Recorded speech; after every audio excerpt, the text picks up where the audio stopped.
रौरा घरे आई भई काल जी, केहू धरे गाट केहू मिसे गाल जी। ए जीजा जी सुनी ना, होली में रौरा घरे आई भई काल जी, केहू धरे गाट केहू मिसे गाल जी।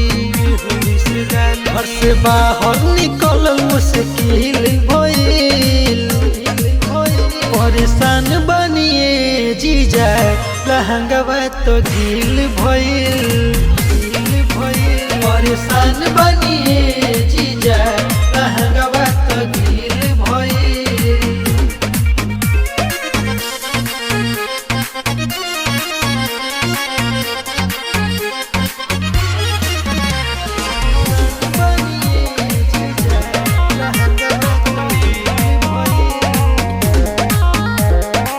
दीदी के इज्जत तू तनिको न रखला, साढ़ू के धन जीजे खुदे तू चखला।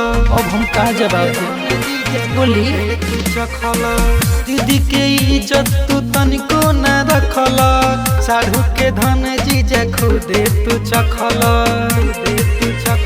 हे सुखल जगह सब गिल भइल, परेशान बनिए जीजा लहंगवा तो गिल भइल।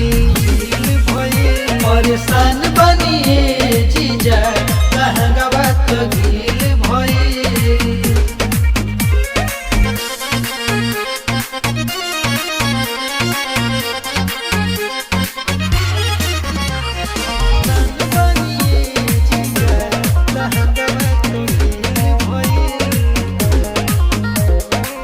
राजा राकेश राउर भाई बकलोले, ले पिचु करी हमर पीछे पीछे डोले।